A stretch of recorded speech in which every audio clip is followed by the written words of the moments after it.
محترم سامعین کرام، جیسا کہ ہم نے یہ بات ذکر کی تھی کہ آئندہ سے آنے والے جو خطبات ہیں ہم ان میں جنازے کے احکام اور مسائل کا تذکرہ کریں گے، اور اس حوالے سے یہ ہمارا دوسرا خطبہ ہے۔ پچھلے خطبہ جمعہ میں ہم نے موت ایک اٹل حقیقت ہے اس حوالے سے گفتگو کی تھی۔ آج کل ہمارا موضوع ہے وہ ہے بیماری، بخار اور اسی طرح کی دوسری امراض، وہ اللہ کی طرف سے ہیں اور ان پر صبر و تحمل کا مظاہرہ کرنا اور انہیں برداشت کرنا، اس حوالے سے چند باتیں ہوں گی انشاءاللہ۔ بس تو اس کو کام کیجیے۔ جزاک اللہ۔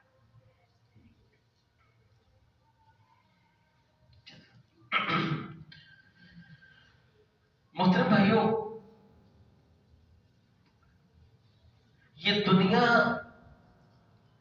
دار العمل ہے اور آخرت دار الجزا ہے۔ جو عمل یہاں پر کریں گے اس کا بدلہ اللہ کریم مجھے اور آپ کو آخرت میں دیں گے۔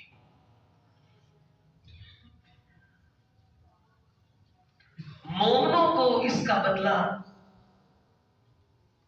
جنت کی صورت میں ملے گا اور کافروں کو جہنم کی صورت میں ملے گا۔ اور ہمارا اس بات پر یقین ہے کہ جنت ایک پاک اور عمدہ جگہ کا نام ہے۔ ظاہری بات ہے جو اس جنت میں داخل ہوں گے وہ بھی تو پاک ہی ہوں گے نا۔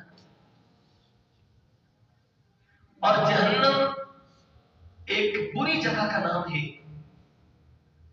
ظاہری بات ہے جہنم میں جو جائے گا، جو داخل ہوگا، وہ کوئی اچھا انسان تو نہیں ہوگا۔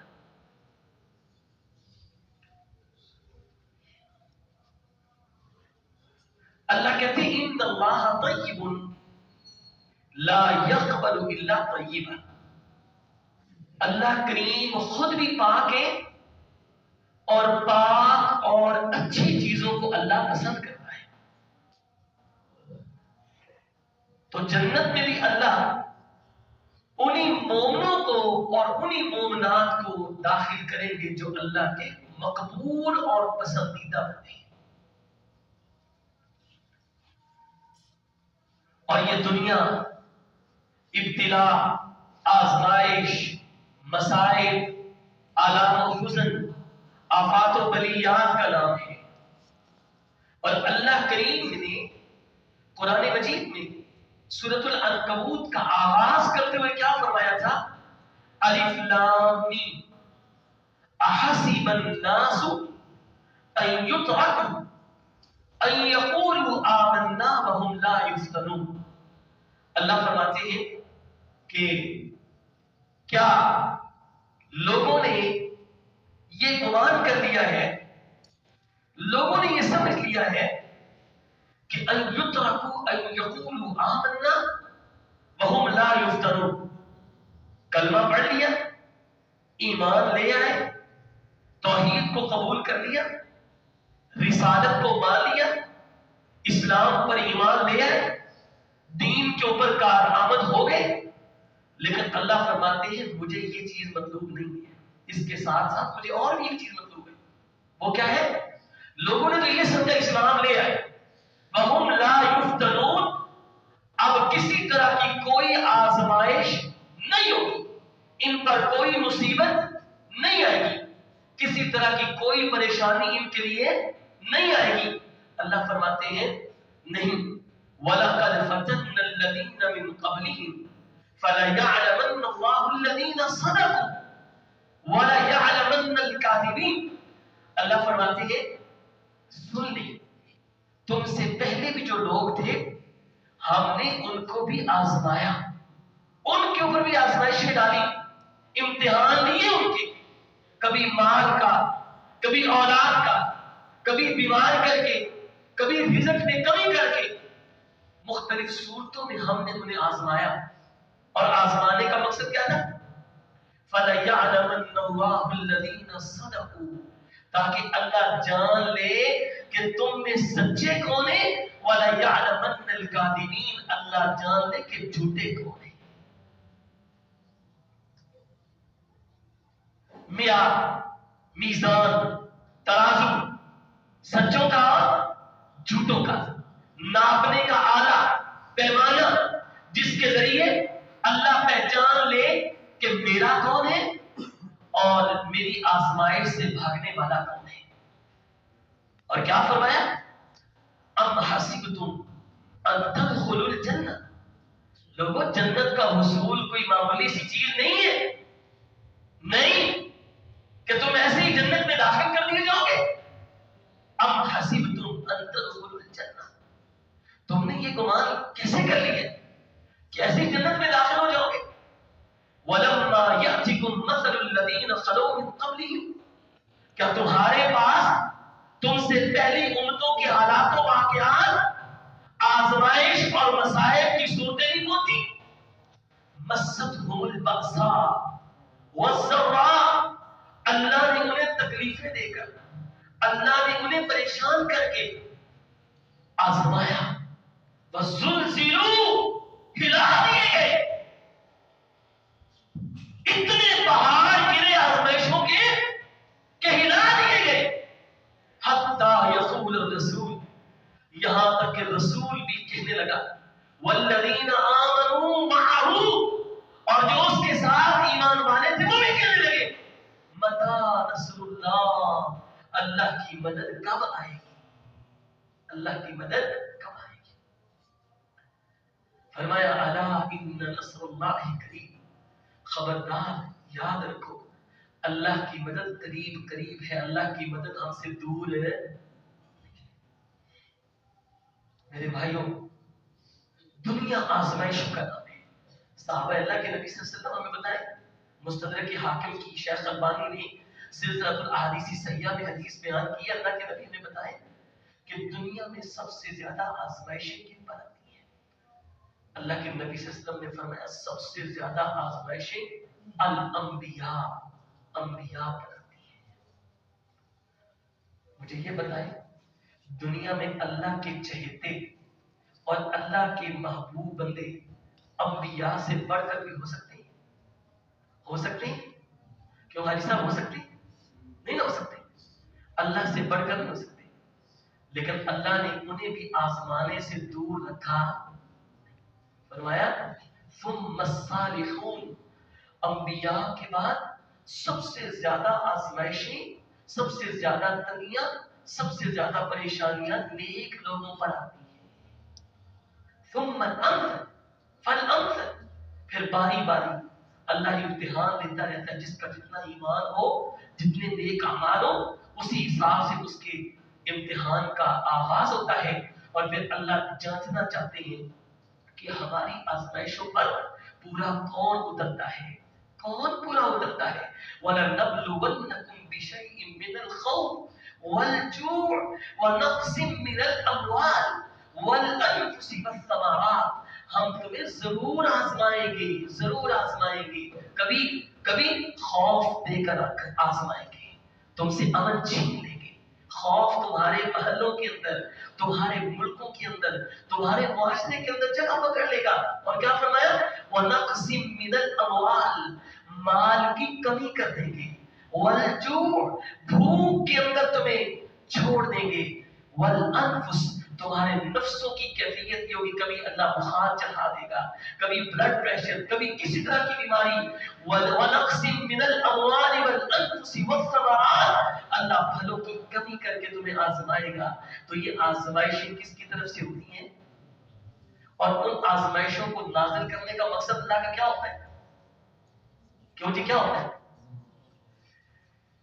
سب سے زیادہ اگر آزمائشیں انبیاء پر ہوتی ہیں تو انبیاء ان آزمائشوں پر اترتے ہیں.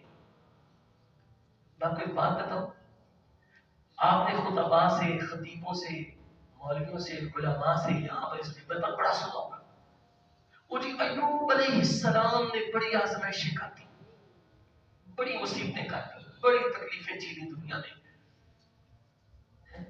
قرآن نے اس کا نقشہ سورۃ الانبیاء میں اور سورۃ صاد 23ویں پارے میں جس انداز سے کھینچا، اللہ کہتے ہیں وَأَيُّوبَ إِذْ نَادَى رَبَّهُ أَنِّي مَسَّنِيَ الضُّرُّ وَأَنْتَ أَرْحَمُ الرَّاحِمِينَ.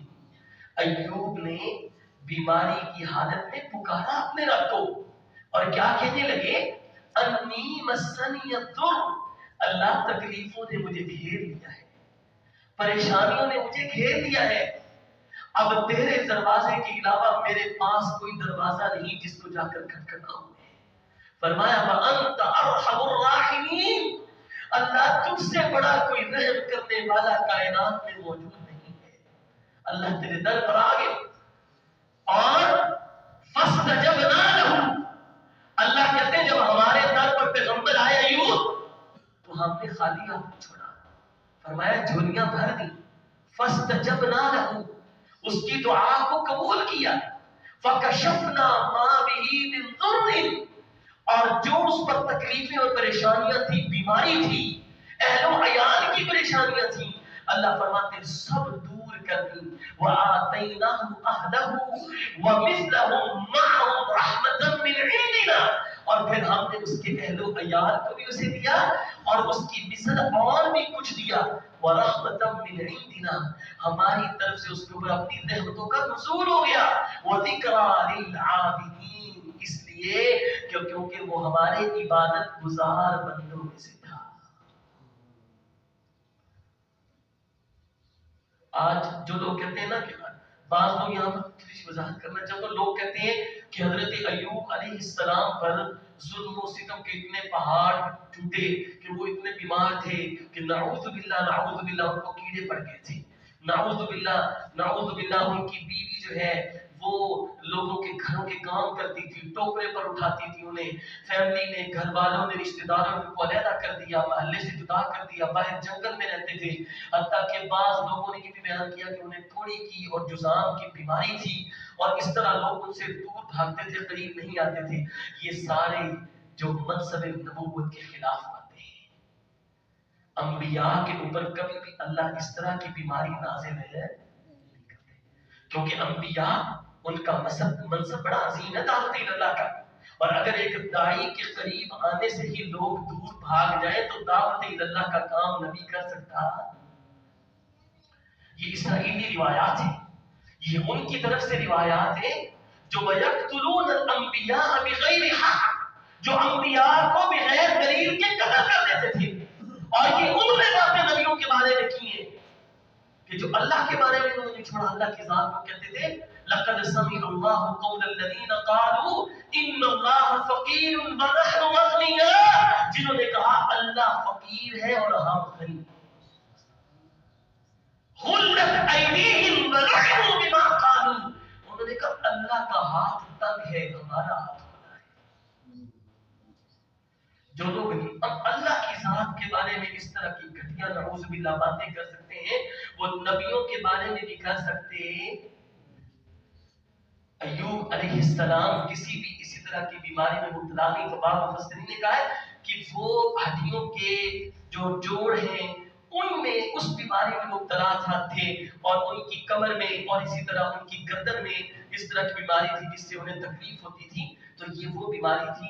اگر ہم دوسری طرف لے کر جائیں جس طرح لوگ بیان کرتے ہیں واقعات، ان کو بیان کرنا بصر منبر پر ضعیف اور غلط چیزوں کو وہ جائز اور درست ہے. لیکن اب دیکھیں وہ بیماری جو بھی تھی اللہ نے انہیں بدلا دیا ہی نہیں دیا. فرمایا کیا دیا؟ سب سے پہلے فَكَشَفْنَا مَا بِهِ مِنْ ضُرٍّ، ہم نے ان کی بیماری ان سے کیا کر دیا. لیکن کب کیا بلا؟ جب انہوں نے اللہ کو پکارا، اللہ سے رابطہ جوڑا اور اللہ کے ساتھ کانٹیکٹ کیا تو اللہ نے پھر کیا کیا؟ اللہ نے بیماری بھی دور کر دی. اور دوسرے نمبر پر کیا؟ وَآتَيْنَاهُ أَهْلَهُ، جو گھر والوں کی جدائی تھی اللہ نے وہ بھی پوری. اور کیا فرمایا؟ وَرَحْمَةً مِّنْ عِنْدِنَا، ہم نے پھر انہیں اپنی طرف سے کیا دیا؟ کیا دیا؟ سیدھے سے لفظ وَرَحْمَةً مِّنْ عِنْدِنَا، اپنی طرف سے کیا دیا؟ رحمت کو دیا. کیوں دیا؟ وجہ کیا تھی؟ وَذِكْرَىٰ لِلْعَابِدِينَ، اس لیے کہ ایوب ہمارے عابد بندوں میں سے تھا. اور سورہ صاد میں کیا فرمایا؟ اللہ فرماتے ہیں کیوں دیا؟ بھئی کیا ضرورت تھی؟ اس لیے دیا کہ اِنَّا وَجَدْنَاهُ صَابِرًا، کہ ہم نے اس جیسا صبر کرنے والا، صبر و تحمل کا پہاڑ کوئی پایا. اِنَّا وَجَدْنَاهُ صَابِرًا، ہم نے ایوب کو صبر کرنے والا پایا تھا. نعم العبد، پہلا سرٹیفکیٹ. اللہ نے کہا کہ ایوب صابر تھے. گویا کہ صابر وہی ہوتا ہے جو شاکر ہوتا ہے، اور شاکر وہی ہوتا ہے جو صابر ہوتا ہے. اگر بندہ صابر ہو تو شاکر بھی نہ ہو تو بات بنتی، اور اگر بندہ شاکر ہو صابر نہ ہو تو بات بنتی. فرمایا نعم العبد، ایوب اچھا بندہ تھا. کیا بندہ تھا؟ اچھا بندہ تھا. انہ اواب، اور وہ ہماری طرف رجوع کرنے والا بھی. یہ تین باتیں تھیں جس کی بنیاد پر اللہ نے فرمایا سرٹیفکیٹ جاری کر دیا. فرمایا انا وجدناہ صابرا، ایوب ہمارے صبر کرنے والے بندوں میں سے تھا. نعم العبد، اللہ نے فرمایا وہ ہمارا اچھا بندہ، چنا ہوا برگزیدہ تھا. انہ اواب، ہم نے اس کو یہ دیکھا کہ وہ ہماری طرف رجوع کرنے والا تھا. گویا کہ بیماریاں آئیں، پریشانیاں آئیں، تکلیفیں آئیں، مصیبتیں آئیں، پہاڑ ٹوٹے، ظلم و ستم ہو، جو مرضی ہو، اس سب کی طرف آزمائش میں رخ کس جانب کرنا ہے؟ نبی کریم صلی اللہ علیہ وسلم نے ارشاد فرمایا کہ مثل المؤمن کمثل الخامۃ فی الزرع، مومن کی مثال تو ہلتی جلتی کھیتی کی طرح ہے. مومن کی مثال کس کی طرح ہے؟ ہلتی جلتی کھیتی کی طرح. اللہ کے نبی نے مومن کو کھیتی کے ساتھ ملایا، اور کون سی کھیتی؟ جو ہلتی جلتی رہتی ہے. اور فرمایا کہ تفیئها الرياح تسرعها، ہوائیں چلتی ہیں اس کھیتی کو کبھی دائیں طرف، کبھی بائیں طرف، کبھی سیدھا کر دیتی ہیں. اس کھیتی کو ہوائیں کبھی اس طرف، کبھی اس طرف، اور کبھی سیدھا کر دیتی ہیں. اللہ کے نبی صلی اللہ علیہ وسلم نے فرمایا حتی یأتی اجلہ، اللہ کے نبی نے فرمایا مومن اس کھیتی کی طرح ہے، اور اس جو ہے وہ زراعت کی طرح ہے جس پر ہوائیں چلتی ہیں. مطلب کیا ہے؟ مومن پر تکلیفیں آتی ہیں، پریشانی آتی ہیں، مصیبتیں آتی ہیں، دکھ پہنچتے ہیں، غم پہنچتے ہیں، لیکن کبھی اس کو ادھر تھپیڑا مارتے ہیں، کبھی ادھر تھپیڑا مارتے ہیں، کبھی اس طرف لے کر جاتے ہیں، کبھی اس طرف لے کر جاتے ہیں، لیکن وہ پھر بھی اپنے آپ کو کھڑا کر کے رکھتا ہے. حتی یأتی اجلہ، یہاں تک کہ اس کی موت کا وقت آ جاتا ہے. اور اللہ کے نبی صلی اللہ علیہ وسلم نے فرمایا وَمَثَلُ الْمُنَافِقِ كَشَجَرَةِ الْأَرْضَةِ الْمُجْدِيَّةِ، منافق کی مثال صنوبر کے درخت کی طرح ہے.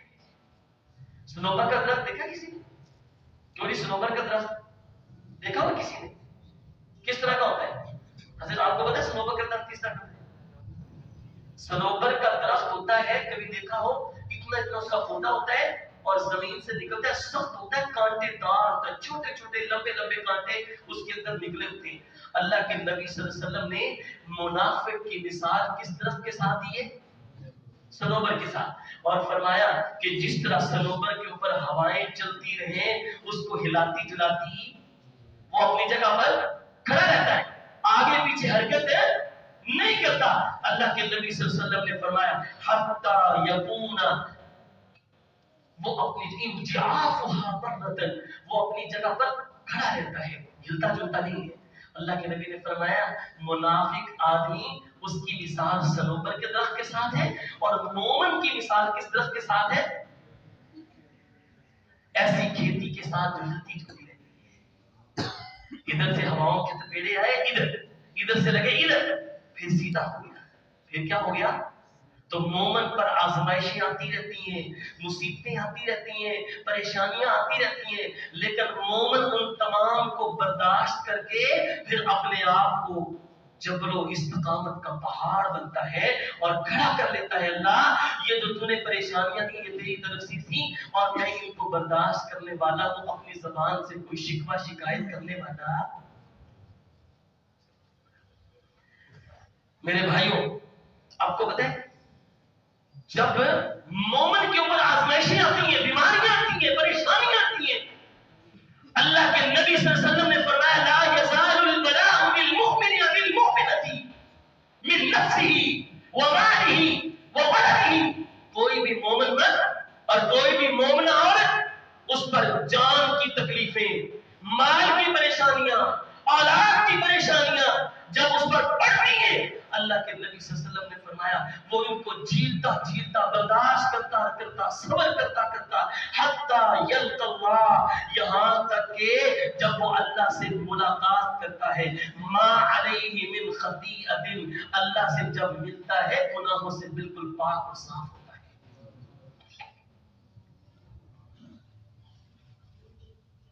نبی کریم صلی اللہ علیہ وسلم نے ارشاد فرمایا، آپ نے فرمایا کہ لوگوں ان عظم الجزاء ما عظم البلاء، جتنی بڑی مصیبتیں ہوتی ہیں، جتنی بڑی پریشانیاں ہوتی ہیں، جتنے بڑے دکھ آتے ہیں، وہ چاہے مال کا ہو، وہ کاروبار کا ہو، وہ گھریلو پریشانی ہو، وہ اولاد کی پریشانی ہو، وہ کاروبار کی پریشانی ہو، اللہ کے نبی صلی اللہ علیہ وسلم نے فرمایا جتنی بڑی پریشانیاں، جتنی بڑی مصیبتیں آتی ہیں، اللہ پھر اجر بھی اتنا بڑا عطا کرتا ہے۔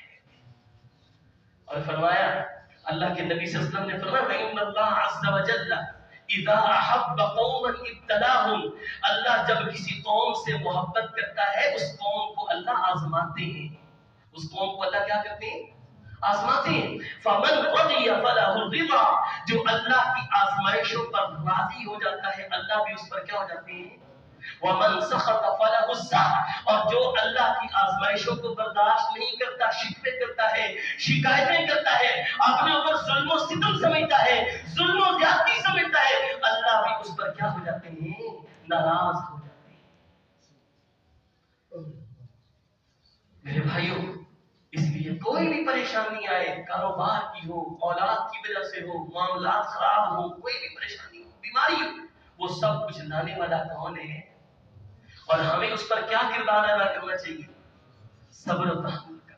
سنے پھر حدیث حضرت عبداللہ بن مسعود، بات ہو رہی تھی، مجھے یہ بتائیں، نبیوں کی بات ہو رہی تھی نا، ہم یہ کہتے ہیں، مجھے بتائیں کہ محمد الرسول اللہ، درود کی آواز نہیں ہے، محمد الرسول اللہ صلی اللہ علیہ وسلم سے بڑھ کر اللہ کوئی محبوب ہو سکتا ہے؟ کیوں جی بتائیں نا، پیچھے والے بتائیں کیوں جی؟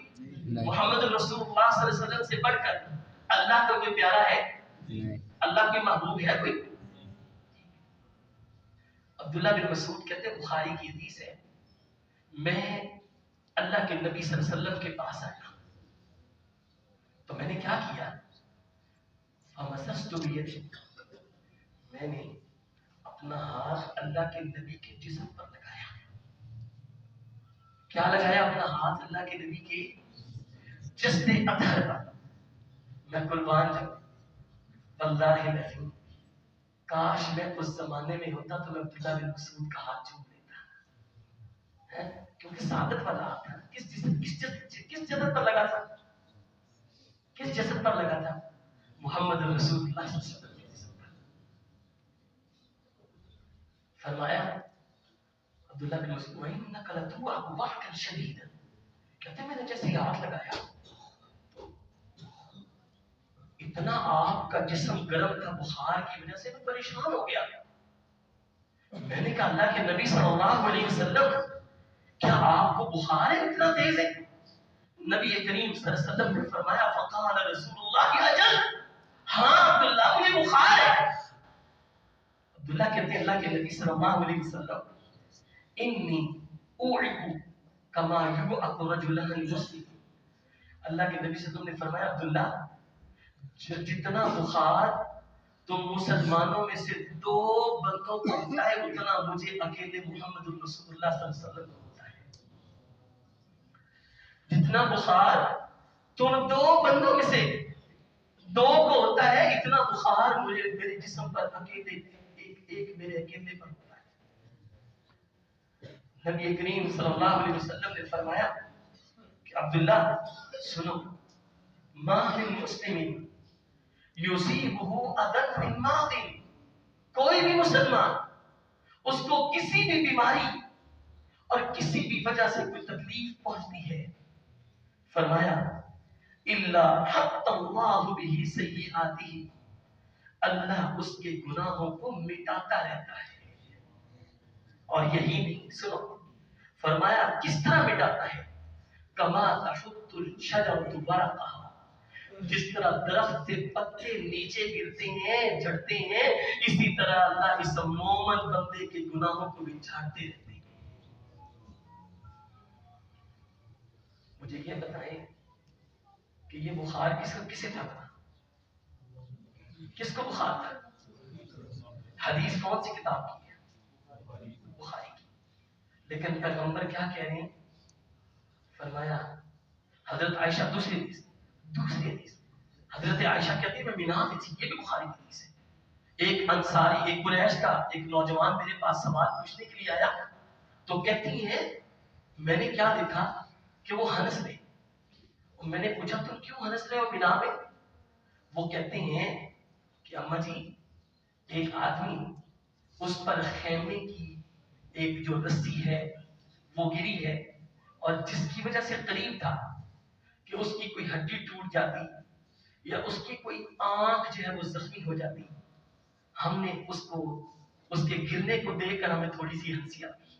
اماں جی کہتی ہیں سنو پھر، میں نے ایک حدیث سنی ہے، اللہ کے پیغمبر کی زبان سے الفاظ سنے ہیں. وہ فرماتے ہیں ما من مسلم یشاق شوکۃ فما فوقها الا كتبت له بها درجۃ. اللہ کے نبی نے فرمایا کہ دنیا میں مسلمان کو زمین پر اگر کانٹے سے بھی کوئی ہلکی چیز لگتی ہے، پہنچتی ہے، زخم دیتی ہے، درد دیتی ہے، اللہ اس کے بدلے میں بھی اس کے گناہوں کو مٹا دیتے ہیں، اس کے درجات کو بلند کرتے ہیں، اس کے گناہوں کو مٹاتے ہیں اور درجات کو بلند کرتے ہیں. اور فرمایا وَمُحْيَتْ عَنْهُ بِهَا خَطِيئَتُهُ، اللہ اسے گناہوں سے پاک صاف کر دیتے ہیں. مجھے یہ بتائیں یہ ہے ہمارا دین، یہ ہے ہمارا اسلام. دنیا میں اگر پریشانیاں آتی ہیں، مصیبتیں آتی ہیں، بخار ہے، بلڈ پریشر ہائی ہے، شوگر کا مسئلہ ہے، تو آپ اس میں گھبرائیے نہ، پریشان نہ ہو، لیکن صبر کریں. دنیا میں اگر آپ کو اس کا نعمت بدل نہ ملا، لیکن اللہ کی جنتوں سے کبھی بھی محروم آپ کو اللہ کرے گا. میرے بھائیوں، کچھ لوگ ہوتے ہیں جو شکوے کرتے ہیں، ہلکی سی بیماری برداشت نہیں کرتے. نبی کریم صلی اللہ علیہ وسلم حضرت ام سائب ایک خاتون ہے، ان کے گھر میں ان کی عیادت کے لیے تشریف لے گئے. خاتون کا نام کیا ہے؟ ام سائب.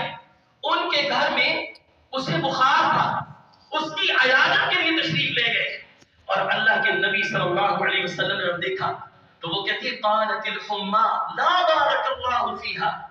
اللہ کے نبی نے اس کی زبان سے یہ شکوہ سنا، کہنے لگی بخار اللہ تجھے کبھی بھی برکت نہ دے، اللہ تجھے کبھی بھی برکت نہ دے.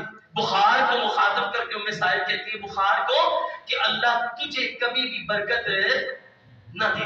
نبی کریم صلی اللہ علیہ وسلم نے فرمایا فقال لا تسب الحما، ام سائب بخار کو گالی نہ دو، بخار کو برا بلا نہ کہو، بخار کو گالی، بخار کو برا بلا نہ کہو. کیوں؟ آپ نے فرمایا فَإِنَّهَا تَذْهَبُ خَطَايَا كَمَا تَذْهَبُ الْكِيرُ خَبْثَ الْحَدِيدِ. اللہ کے نبی نے فرمایا بخار آدمی کی خطاؤں کو اس طرح سے لے جاتا ہے جس طرح بھٹی اپنی گرمائش سے لوہے کی میل کچیل کو لے کر چلی جاتی ہے. بخار کو برا بلا کیوں؟ اس لیے کہ اللہ کے نبی نے فرمایا، اللہ فرماتے ہیں تو دین ابن آدم، ابن آدم نے مجھے تکلیف دی ہے، مجھے پریشانی دی ہے. فرمایا کون سی اللہ تجھے پریشانی دی ابن آدم نے؟ اللہ فرماتے ہیں ابن آدم یسب الدہر، ابن آدم زمانے کو برا بھلا کہتا ہے. وَأَنَا الدَّهْرُ، زمانہ کون ہے؟ اللہ کہتے زمانہ میں ہوں. کیوں؟ لِأَنَّ أُقَلِّبُ اللَّيْلَ وَالنَّهَارَ، کیونکہ دن کو رات میں بدلنے والا اور رات کو دن میں بدلنے والا کون ہے؟ اس لیے میرے بھائیوں، بخار کی صورت میں کبھی بھی اپنی زبان پہ شکوہ نہ لے کر آئے، شکایت نہ لے کر آئے، بلکہ صبر کا مظاہرہ کریں، برداشت کریں. وہ اللہ کی طرف سے آپ پر آزمائش ہے. اور کس طرح کی آزمائش ہے؟ سنیں پھر حدیث.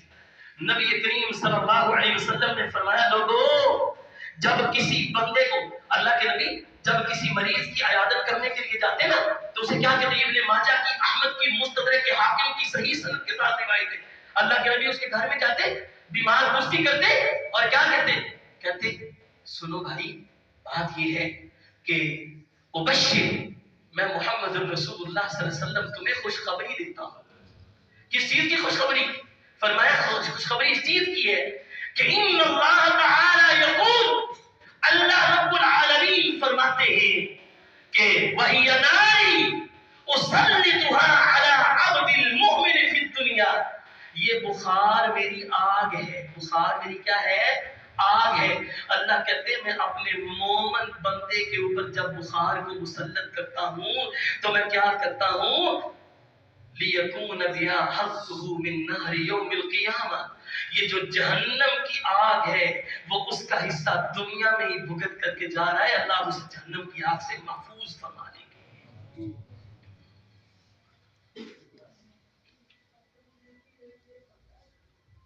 میرے بھائیوں، یہ تو بخار تھا. جس دین کے آپ ماننے والے ہیں نا، وہ بتائیں اللہ کے نبی صلی اللہ علیہ وسلم نے ارشاد فرمایا، دیکھیں کتنی چیز ہے. نبی کریم صلی اللہ علیہ وسلم کے پاس ایک آدمی آیا، آپ صلی اللہ علیہ وسلم نے اسے فرمایا کہ اللہ فرماتے ہیں، یہ بخاری کی حدیث ہے، اِذَا ابْتَلَيْتُ عَبْدِي بِحَبِيبَتَيْنِ، اللہ کہتے ہیں جب میں کسی بندے کو اس کی دو محبوب چیزوں کے ساتھ آزماتا ہوں، جب میں کسی بندے کو اس کی دو محبوب چیزوں کے ساتھ آزماتا ہوں، فَصَبَرَ، اگر وہ ان دو چیزوں کے آزمانے پر صبر اور استقامت کا مظاہرہ کرتا ہے، برداشت کرتا ہے، اور اللہ کی طرف سے وہ سمجھتا کہ اللہ تو نے اسے لگایا ہے، تو نے اسے میرے لیے امتحان بنایا ہے، اب اس امتحان سے نکالنے والا بھی تو ہے. اللہ کے نبی صلی اللہ علیہ وسلم نے فرمایا جب کسی بندے کی دو محبوب چیزوں سے اللہ اسے آزماتا ہے، وہ کون سی دو چیزیں؟ آنکھیں. یہ بخاری کی حدیث ہے، بخاری شریف کی حدیث ہے. جب کسی بندے کو اللہ اس کی دو آنکھوں سے آزماتا ہے، نظر ویک کر دی، کمزور کر دی، اور اسی طرح اس کی آنکھوں سے دکھنا کم ہو گیا، عمر زیادہ ہو گئی، نظر کے اندر جو ہے وہ نظر آنا کم ہو گیا، اللہ کے نبی صلی اللہ علیہ وسلم نے فرمایا افضتہ منہم الجنہ، اللہ ان دو آنکھوں کے ضائع ہونے کے بدلے اسے جنت عطا کرے.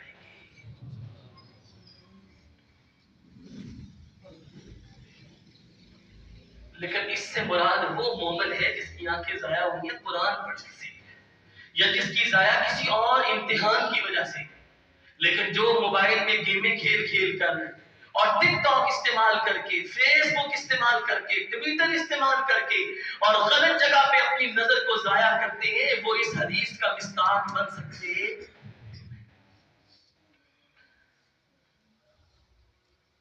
اللہ آزماتا ہے. یعقوب علیہ السلام کو آزمایا تھا یا نہیں آزمایا تھا؟ بتائیں نا مجھے. کیوں جی آزمایا تھا یا نہیں فرمایا تھا؟ کیا تھا؟ وَتَوَلَّ عَنْهُمْ وَقَالَ يَا أَسَفَىٰ عَلَىٰ يُوسُفَ قَدْ يَسْتَيْنَاهُ مِنَ الْحُزْنِ. یعقوب کی بیٹے کی جدائی میں آنکھیں اللہ نے چھین دی. امتحان تھا نا پیغمبر پر. مجھے یہ بتائیں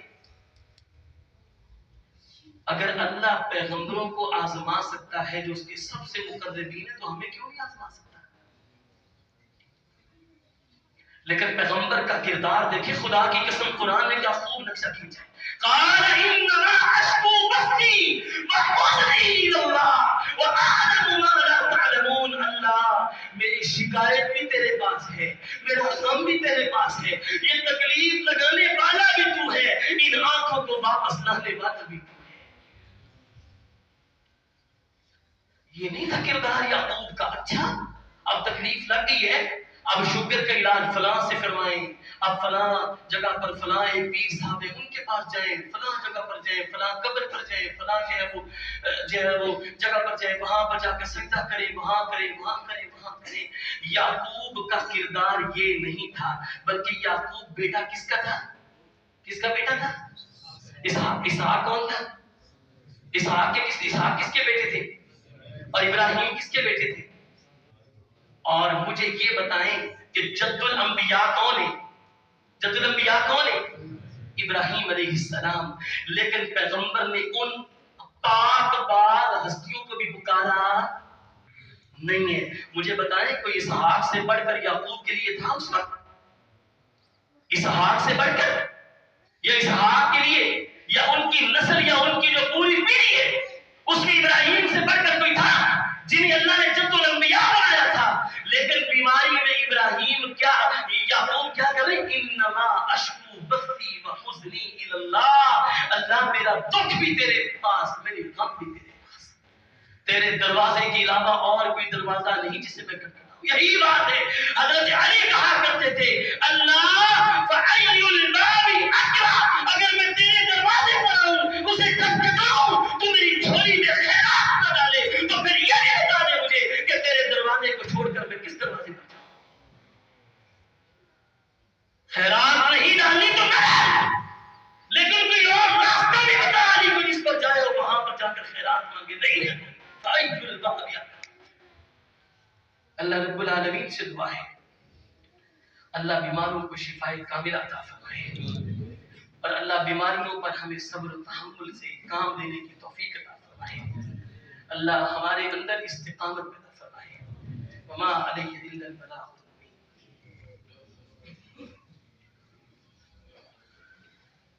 الحمد للہ نحمده ونستعینه ونستغفره ونؤمن به ونتوکل علیہ ونعوذ بالله من شرور أنفسنا وسيئات أعمالنا. من يهده الله فلا مضل له ومن يضلل فلا هادي له. أشهد أن لا إله إلا الله وحده لا شريك له وأشهد أن محمدا عبده ورسوله.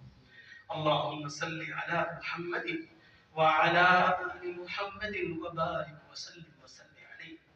اللهم انفعنا بما علمنا وعلمنا ما ينفعنا وزدنا علما. اللهم انصر الاسلام والمسلمين واذل الشرك والمشركين. اللهم دمر اعداء الدين. ہمارے چودھری عبد المجید صاحب ان کے ماموں جی